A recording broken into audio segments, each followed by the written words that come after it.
क्या Lucknow super giants ने ऋषभ पंत को जोश जोश में 27 करोड़ दे दिए? अगर ऐसा नहीं तो फिर संजीव गोयनका 27 करोड़ में खरीदने के बाद ये क्यों कह रहे हैं कि थोड़े ज्यादा हो गए? पंत आईपीएल इतिहास के सबसे महंगे दाम पर बिके हैं।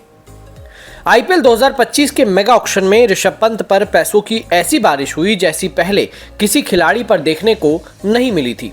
पंत पर पानी की तरह पैसे बहाने वाली टीम रही लखनऊ सुपर जायंट्स, जिसने 27 करोड़ रुपए खर्च करते हुए उन्हें खुद से जोड़ा। लेकिन आईपीएल इतिहास की सबसे महंगी बोली को लगाने के बाद टीम लखनऊ सुपर जायंट्स के मालिक संजीव गोयनका को अपने फैसले पर पछतावा होता दिखा।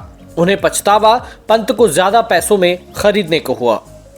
एलएसजी के मालिक संजीव गोयनका को हुए पछतावे का पता तब चला जब आईपीएल 2025 के मेगा ऑक्शन के दौरान उनसे संजीव गोयनका को खरीदे जाने पर सवाल हुआ।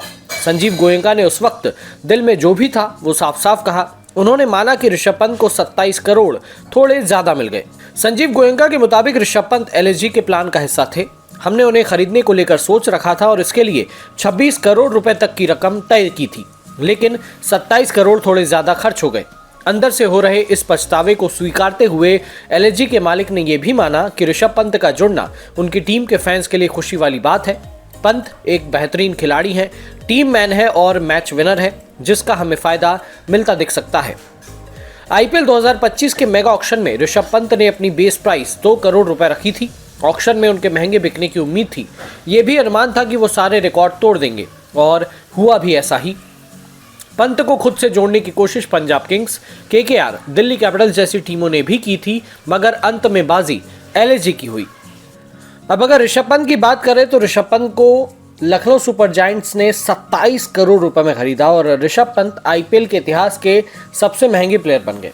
उनसे कुछ 10 से 15 मिनट पहले श्रेयस अय्यर को पंजाब किंग्स ने अपने साथ जोड़ा था, वो भी 27.25 करोड़ में, और उस समय वो आईपीएल के सबसे महंगे प्लेयर थे। अब उसके 10 से 15 मिनट बाद जब ऋषभ पंत की बोली लगी तो वहां पर दिल्ली कैपिटल्स उन्हें फिर से आरटीएम करना चाहती थी। तो जब ये बोली आकर शायद 21 करोड़ या 22 करोड़ पे रुकी थी तो वहां पे दिल्ली से पूछा गया। दिल्ली ने बोला भाई हम आरटीएम करेंगे, क्योंकि श्रेयस अय्यर ऑलरेडी पंजाब किंग्स जा चुके थे।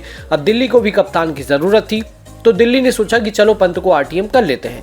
फिर जब दिल्ली ने पंत को आरटीएम करने की सोची तो लखनऊ से पूछा गया कि आप कितने मैक्सिमम प्राइस देना चाहोगे।